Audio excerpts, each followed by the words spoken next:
میں آپ کو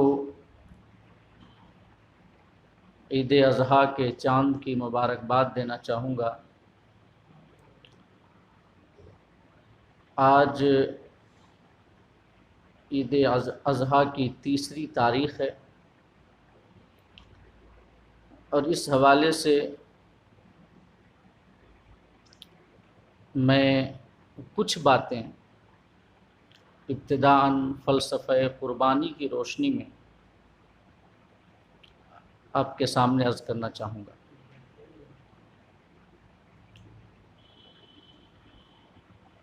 آپ جانتے ہیں کہ عید اضحیٰ اسلامی سال کا آخری مہینہ ہے۔ جو عید اضحیٰ کا مہینہ ہے، جسے ذی الحجہ کہا جاتا ہے، یہ مہینہ اسلامی سال کا آخری مہینہ ہے،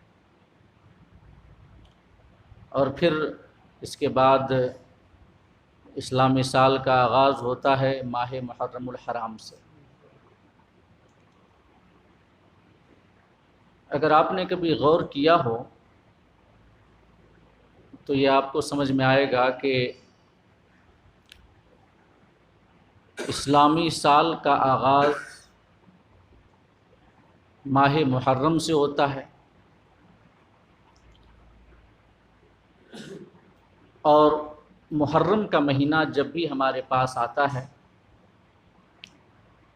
تو اپنے ساتھ اس عظیم قربانی کی یاد لے کر آتا ہے جو نواسہ رسول، سبط پیغمبر، شہید گلگوں قبا حضرت امام حسین رضی اللہ تعالی عنہ نے حق کی حفاظت و صیانت اور دین اسلام کی بنیادوں کی حفاظت کے لیے کربلا کے میدان میں پیش کی، کہ نہ صرف اپنے آپ کو بلکہ اپنے پورے خانوادے کو گلشن نبوت کے ایک ایک پھول کو شجرہ اسلام کی آبیاری کے لیے قربان کر دیا۔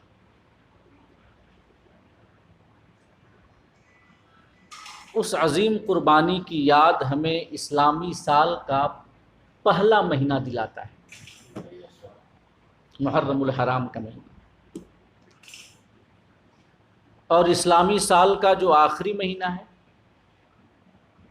ذی الحجہ، یہ مہینہ بھی ہمیں ایک ایسی عجیب، بے مثال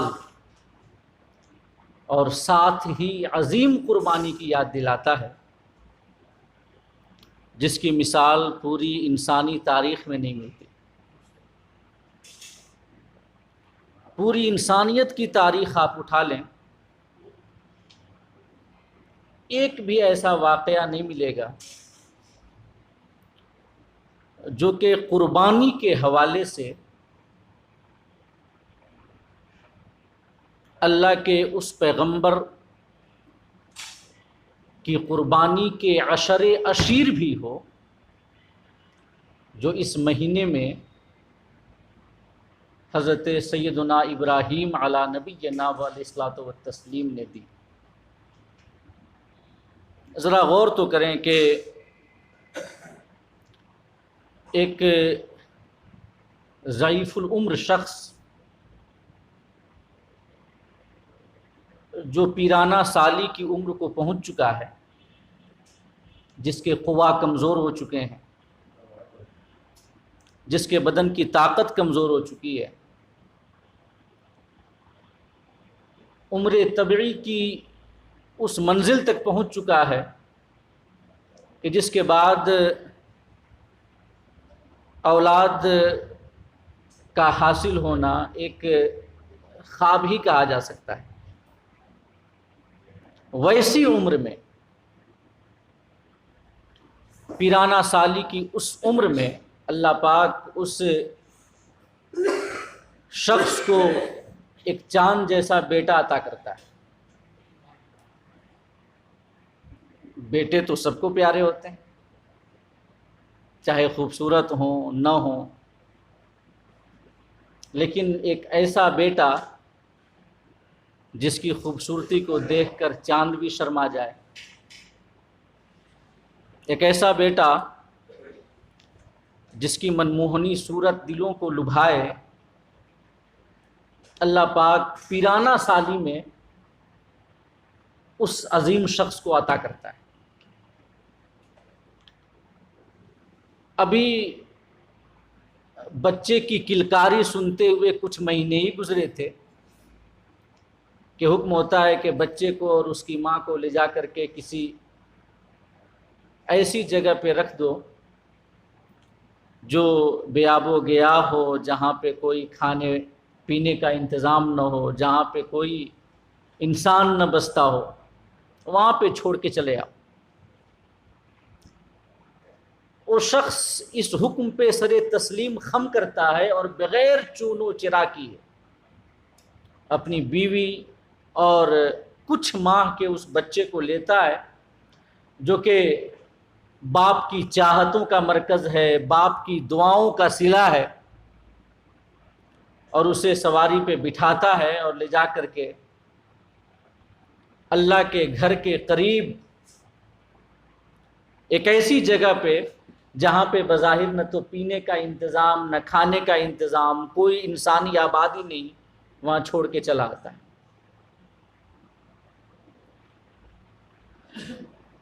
اور ماں اور بیٹے مسافرت کی زندگی گزارتے ہیں، غربت کی زندگی گزارتے ہیں، یہاں تک کہ جب وہ بچہ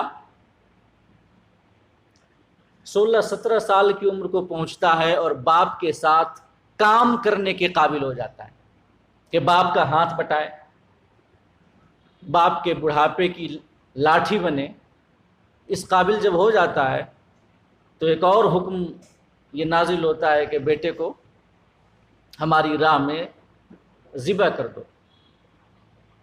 اور ایسا بھی نہیں ہے کہ یہ حکم ڈائریکٹلی دیا گیا، نہیں، یا کوئی پیغامبر بھیج کر کے یہ حکم دیا گیا، نہیں، بلکہ خواب میں دکھا دیا جاتا ہے کہ وہ عظیم شخص اپنے بیٹے کو قربان کر رہا ہے۔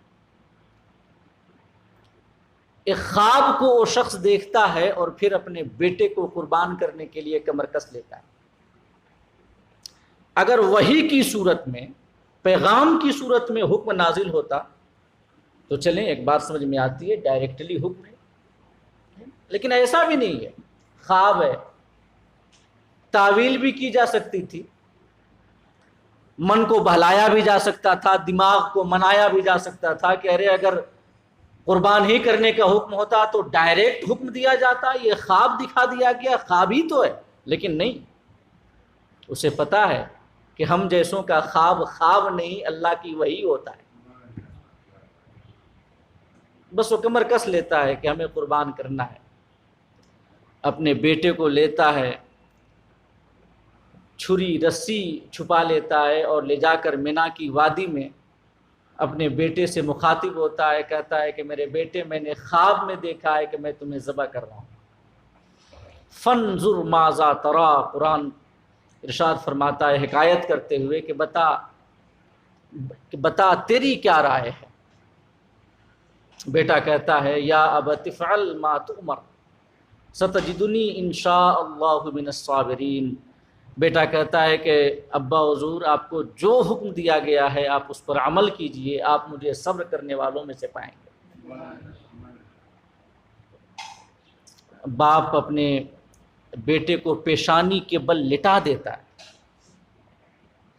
حلق پہ چھری بھی چلا دیتا ہے، مگر قدرت کو کچھ اور ہی منظور تھا۔ قدرت کو ذبح کرانا تو منظور نہیں تھا، بلکہ حضرت ابراہیم کی جو علو شان تھی اور جو ان کی عظمت تھی، اس عظمت اور علو شان کے حوالے سے ان کے اخلاص اور دل میں جو ان کے خدا کی محبت ہے اس محبت کو جانچنا مقصود تھا، کہ ایسا تو نہیں کہ میرا خلیل پیرانہ سالی میں ایک حسین بیٹا پا کر کہیں دل میں میرے علاوہ اس کی محبت تو نہیں پالنے لگ گیا۔ مقصود یہ تھا، حکمت یہ تھی۔ عام ایمان والوں کی علامت قرآن میں یہ بیان کی گئی ہے کہ والذین آمنوا اشد حبا للہ، جو ایمان والے ہیں وہ سب سے بڑھ کر اللہ سے محبت کرتے ہیں۔ عام ایمان والوں کی علامت یہ بیان کی گئی۔ تو وہ تو ایک جلیل القدر اولو العزم پیغمبر ہیں، آقا کے بعد سب سے بڑا مقام و مرتبہ حضرت خلیل کا ہے۔ تو جب عام لوگوں کے حوالے سے یہ بیان ہے کہ والذین آمنوا اشد حبا للہ، جو ایمان والے ہیں وہ اپنی اولاد، اپنے خاندان اور کل کائنات سے زیادہ اللہ سے محبت کرتے ہیں، تو ان کی تو شان ہی نرالی۔ یہاں پر امام قشیری کی لکھی ہوئی ایک بات ہمیں یاد آتی ہے جو انہوں نے رسالہ قشیریہ کے اندر لکھی ہے، ذرا سماعت کریں۔ وہ لکھتے ہیں کہ اللہ غیور ہے، اللہ غیور ہے، وہ کسی ایسے دل میں اپنی محبت نہیں ڈالتا جہاں پہ پہلے سے کوئی محبت موجود ہو۔ بہت بڑا غیور ہے اللہ پاک۔ اور اسی حوالے سے امام قشیری نے ایک دو مثالیں بھی لکھی ہیں۔ وہ لکھتے ہیں کہ حضرت آدم علی نبینا علیہ الصلوۃ والتسلیم کو اللہ رب العزت نے اپنے لیے پیدا کیا اور کل کائنات کو، ظاہر ہے حضرت آدم اور ان کی اولاد کے لیے پیدا کیا۔ هو الذی خلق لکم ما فی الارض جمیعا، کائنات کی ہر چیز انسانوں کے لیے بنائی گئی ہے۔ تو اللہ پاک نے کائنات کی ہر چیز انسانوں کے لیے بنائی اور انسان کو اپنی محبت کے لیے بنایا۔ حضرت آدم کو اللہ پاک نے پیدا کیا، انہیں جنت میں رکھا۔ تو امام قشیری لکھتے ہیں کہ جب حضرت آدم کے دل میں جنت کی محبت پیدا ہوئی کہ یہیں پہ رہیں ہم، ابلیس نے جو خطائے اجتہادی کرائی اور جو اس نے چال چلی حضرت آدم علی نبینا علیہ الصلوۃ والتسلیم کے سامنے، وہ کیا بات تھی؟ یہی بات تو تھی کہ آپ کو پتہ ہے یہ جو درخت ہے نا جس کا پھل کھانے سے آپ کو منع کیا گیا ہے، اسی وجہ سے منع کیا گیا ہے کہ اگر آپ یہ کھا لیں گے تو آپ جنت میں ہمیشہ رہیں گے۔ یہ قرآن کہتا ہے۔ ابلیس نے جا کر کے یہی کہا حضرت آدم سے کہ آپ کو منع اس وجہ سے کیا گیا ہے اس درخت کا پھل کھانے سے کہ اگر آپ یہ کھا لیں گے تو پھر جنت میں ہمیشہ رہنے والوں میں سے بن جائیں گے، آپ کبھی جنت سے نہیں نکلیں گے۔ تو پھر حضرت آدم علی نبینا علیہ الصلوۃ والتسلیم نے اس شجرہ ممنوعہ کا پھل کھا لیا اور پھر اللہ پاک نے انہیں زمین پہ بھیجا۔ تو امام قشیری نے لکھا کہ حضرت آدم کے دل میں جنت کی محبت پیدا ہو گئی، انہوں نے یہ خواہش کر لی کہ میں جنت میں ہمیشہ رہوں۔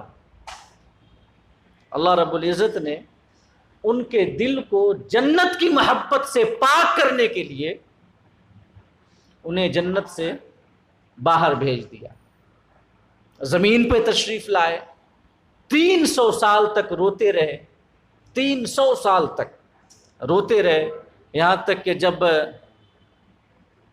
آنکھوں کے آنسوؤں نے دل کو ہر قسم کی محبت سے اللہ کے علاوہ بالکل پاک و صاف کر دیا اور جنت کی محبت دل سے نکل گئی، اللہ رب العزت نے توبہ قبول کر لی۔ حضرت یعقوب کے حوالے سے بھی لکھا ہے امام قشیری نے کہ حضرت یعقوب علی نبینا والاصلاۃ والتسلیم کو اللہ رب العزت نے یوسف جیسا حسین و جمیل بیٹا عطا کیا.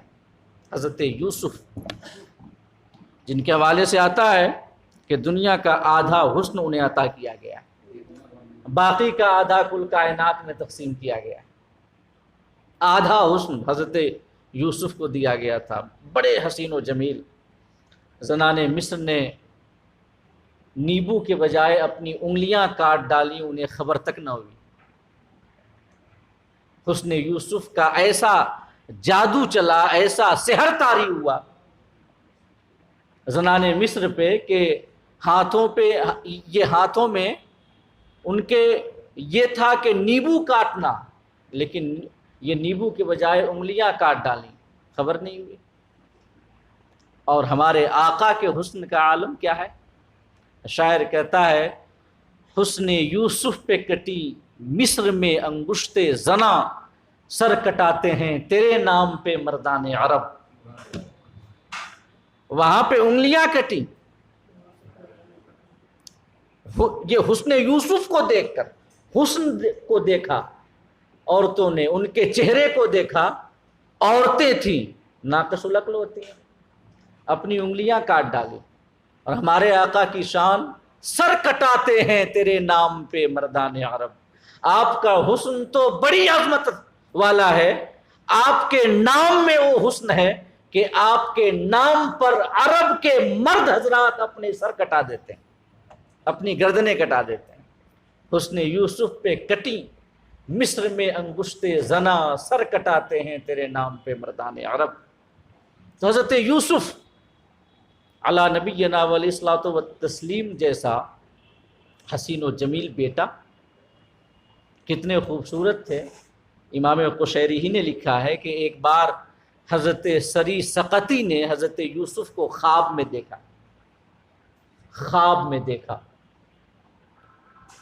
اتنے حسین و جمیل تھے کہ جب انہوں نے خواب میں دیکھا، خواب میں دیکھ کر کے ان کے ہوش و حواس جاتے رہے، ان کے حسن کو دیکھ کر، ان کی خوبصورتی کو دیکھ کر. امام قشیری نے لکھا ہے یہ رسالہ قشیریہ کے اندر کہ ہوش و حواس جاتے رہے. خواب ہی میں یہ اثر ہوا حسن یوسف کا حضرت سری سقطی کے اوپر. نہیں بلکہ معاف کیجئے گا، میں ذرا آگے پہنچ گیا. انہوں نے خواب میں پہلے حضرت یعقوب کو دیکھا. کن کو دیکھا؟ حضرت یعقوب کو دیکھا. حضرت یوسف کے والد گرامی جب حضرت یعقوب کو دیکھا خواب میں حضرت سری سقطی نے، تو انہوں نے یہ سوال کر لیا کہ اے اللہ کے نبی بتائیں، آپ کے دل میں جب خدا کی محبت موجود تھی تو یوسف کی محبت کہاں سے آ گئی؟ یہ پوچھا حضرت یعقوب سے حضرت سری سقطی نے. تو خواب میں آواز آتی ہے کہ سری سقطی، ادب کے دامن کو ملحوظ رکھو، جادۂ تعظیم کو پکڑ کے چلو، عزت کے حدود سے آگے نہ بڑھو. تمہیں پتہ ہے تم کس بارگاہ میں لب کشائی کر رہے ہو؟ یہ سوال اور ایک نبی سے خواب میں آواز آتی ہے. پھر اس آواز کے بعد اللہ رب العزت نے حضرت یعقوب کی مجبوری ظاہر کرنے کے لیے اور ان کی جانب سے صفائی کے لیے خواب ہی میں حضرت سری سقطی کو یوسف کا دیدار کرایا. حضرت یوسف کا تو جب انہوں نے خواب میں حضرت یوسف کو دیکھا، ان کے ہوش و حواس جاتے رہے. جب افاقہ ہوا تو آپ نے حضرت یعقوب کی خدمت میں عرض کیا کہ یا نبی اللہ، اگر آپ کے دل میں یوسف کی محبت پیدا ہو گئی تھی تو آپ معذور ہیں. یوسف ہیں ہی اتنے حسین کہ ان سے سب کو محبت ہو جائے، یہ اتنے خوبصورت ہے. تو حضرت یعقوب علی نبینا والاصلاۃ والتسلیم اللہ کے ایک نبی ہیں. اللہ نے حضرت یوسف جیسا حسین و جمیل بیٹا عطا کیا. یہاں پہ بیٹا کالا بھی ہو تو ان کی محبت سے دل لبریز ہوتا ہے. وہ تو یوسف تھے، ظاہر سی بات ہے بیٹے کی محبت دل میں گھر کر گئی۔ اللہ رب العزت کی غیرت کو یہ گوارا نہیں ہوا کہ میرے نبی کے دل میں میرے علاوہ کسی اور کی محبت رہے، خواہ وہ یوسف ہی کی محبت کیوں نہ ہو۔ نہیں، اللہ رب العزت نے یہ انتظام فرمایا کہ حضرت یوسف کو حضرت یعقوب سے جدا کر دیا۔ اس کے بعد کا پورا واقعہ آپ نے سنا ہوگا۔ حضرت یوسف کے بھائیوں نے کنویں میں ڈالا، وہاں سے سوداگروں نے نکالا، غلام بنا کر کے بیچا مصر کے بازاروں میں، آخر کار شہ مصر بنا دیا۔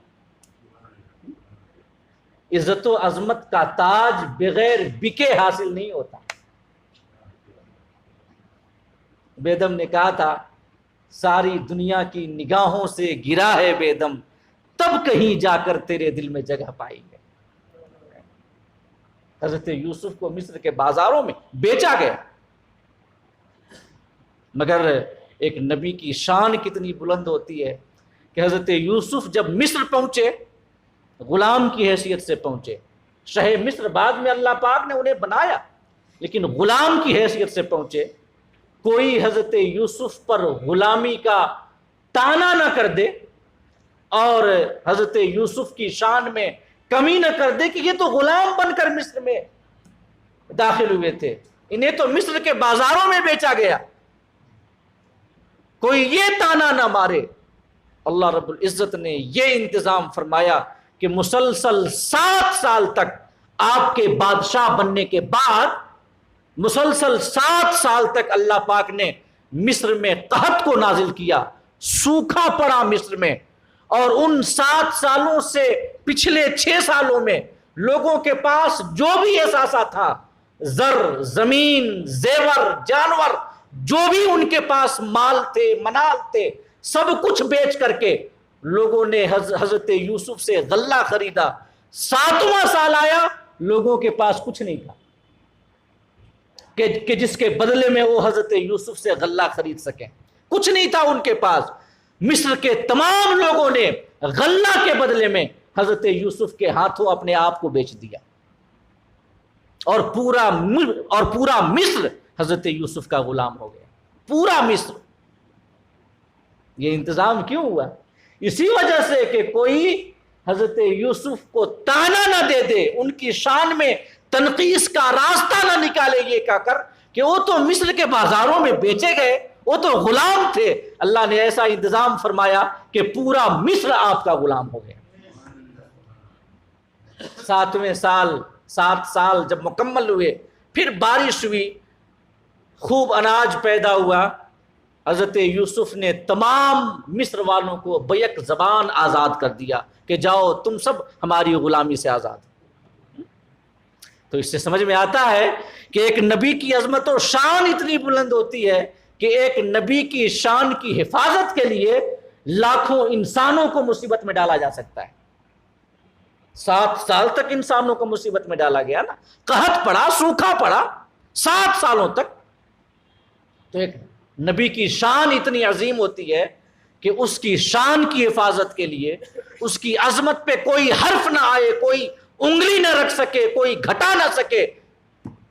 یہ ایک ایسا معاملہ ہے کہ انسان ایک بڑی انسانیت کی تعداد کو مصیبت اور پریشانی میں ڈالا جا سکتا ہے کہ ایک نبی کی شان میں کوئی انگلی نہ اٹھا سکے۔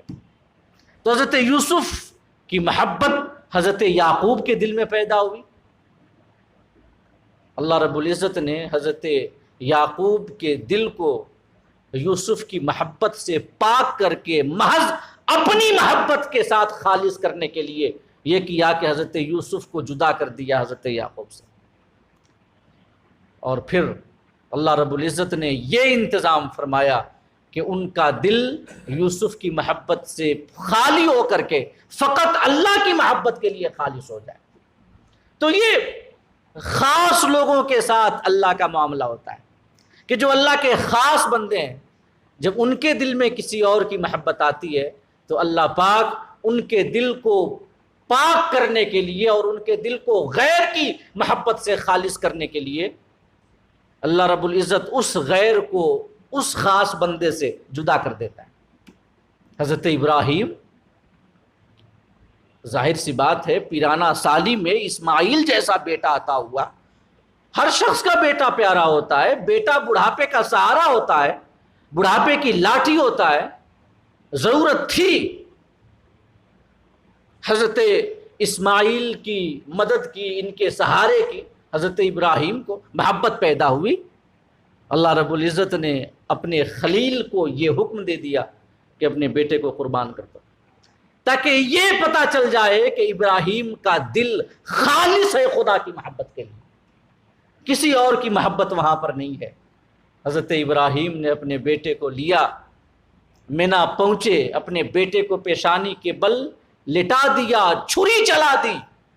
اللہ رب العزت نے حضرت جبرائیل کو حکم دیا، جبرائیل جلدی جاؤ جنت سے ایک دمبا لے کر کے اور اسماعیل کو ہٹا کر دمبا وہاں پر بچھا دو، دمبا بچھا دو، کیونکہ جو امتحان تھا اس امتحان میں میرا خلیل کامیاب ہو چکا ہے. آواز آئی وہ کہ وَنَادَيْنَاهُ أَن يَا إِبْرَاهِيمُ قَدْ صَدَّقْتَ الرُّؤْيَا إِنَّا كَذَلِكَ نَجْزِي الْمُحْسِنِينَ. اللہ رب العزت نے جب حضرت اسماعیل کو بچا لیا، حضرت ابراہیم کی آنکھوں میں پٹی بندھی تھی، انہوں نے اپنی آنکھوں میں پٹی باندھ لی تھی کہ ایسا نہ ہو کہ بیٹے کا موہنا مکھڑا دیکھ کر کے کچھ دل میں رحم آ جائے اور قربانی ادا کرنے میں کسی طریقے سے کوئی کمی نہ رہ جائے. ایسا نہ ہو کہ دل پہ ناگوار گزرے اپنے بیٹے پہ چھری چلانا. اپنی آنکھوں پہ پٹی باندھ لی تھی، انہوں نے چھری چلا دی. چھری تو چل گئی، چھری چل گئی. اور پھر جب یہ چھری چلنے کے بعد آپ خوشی خوشی اپنی آنکھوں کی پٹی کھولتے ہیں کہ اللہ رب العزت کے حکم پر میں نے عمل کیا اور اپنا بیٹا قربان کر دیا، تو جب پٹی کھولتے ہیں تو دیکھتے ہیں کہ ایک دمبا ذبح ہوا پڑا ہے اور سامنے حضرت اسماعیل مسکرا رہے ہیں، مسکرا رہے ہیں. آواز آتی ہے نادیناہ ان یا ابراہیم، ہم نے ندا دی اے ابراہیم، قد صدقت الرؤیا، تو نے خواب کو سچ کر دکھایا، امتحان میں تم پاس ہوئے. قد صدقت الرؤیا، تو نے خواب کو سچ کر دکھایا. انا کذالک نجزی المحسنین، ہم نے اسماعیل کو بچایا ہے، ہم ایسے ہی بدلہ دیتے ہیں ان لوگوں کو جو ہمارے حکم کے آگے اپنے سروں کو جھکاتے ہیں، اگرچہ انہیں بظاہر یہ لگے کہ ان کا نقصان ہو رہا ہے، انہیں خسارہ ہو رہا ہے لگے، لیکن یہ لگنے کے باوجود اپنے آپ کو جھکا دیتے ہیں ہماری بارگاہ میں اور ہمارے حکم سے یکسر منہ انحراف نہیں کرتے.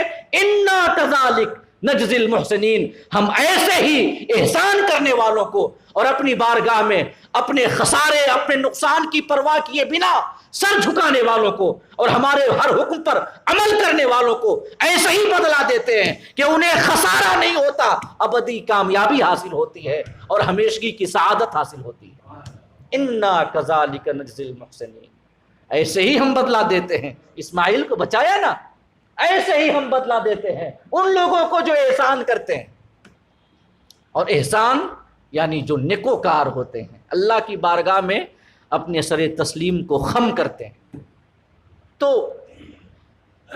اس سے ہمیں قربانی کا فلسفہ سمجھ میں آتا ہے کہ قربانی کا فلسفہ یہ ہے کہ ہمارا دل اللہ رب العزت کی محبت کے ساتھ خالص ہو جائے، خدا کی محبت سب سے زیادہ ہو.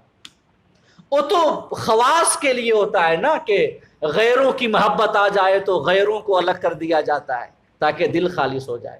ہم تو عوام ہیں، ہمارے لیے طبیعت ہے، ہماری فطرت ہے. زُیِّنَ لِلنَّاسِ حُبُّ الشَّهَوَاتِ مِنَ النِّسَاءِ وَالْبَنِينَ، خاندان کی محبت یہ ہمارے دل کا حصہ ہے، ہماری فطرت کا حصہ ہے. ہماری فطرت میں ودیعت کر دیا گیا ہے کہ ہم خاندان سے محبت کرتے ہیں. تو ہمارے ساتھ تو یہ عوام کے لیے تو یہ نہیں ہے کہ غیر کو جدا کر دیا جائے، بلکہ ہمارے لیے یہی قربانی ہے کہ تاکہ جب ہم قربانی کریں خدا کی بارگاہ میں، خدا کی راہ میں قربانی کریں، تو ہمارے دل میں یہ احساس، یہ جذبہ، یہ شعور، یہ عقیدہ پختہ ہو جائے کہ سب سے پہلے اللہ، باقی بعد میں. اللہ بس، باقی ہوس. پہلے اللہ ہے، بعد میں سب کچھ ہے. اللہ کی محبت سب سے زیادہ ہو. یہی قربانی کا فلسفہ ہے، یہی قربانی کی حکمت ہے کہ خدا کی محبت سب سے زیادہ ہو.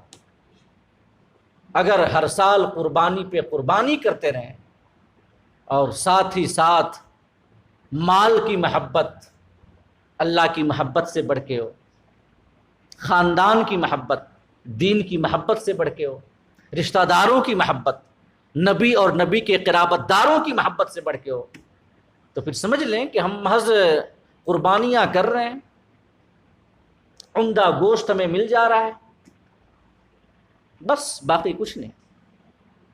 دیکھیے عبادتوں کو اگر مقاصد سے الگ کر دیا جائے نا تو پھر وہ محض رسم بن کے رہ جاتے ہیں، ان کا کوئی اثر ہماری سیرت و کردار پہ مرتب نہیں ہوگا. عبادات کو اگر مقاصد سے الگ کر دیا جائے تو ہر عبادت کا ایک مقصد ہے.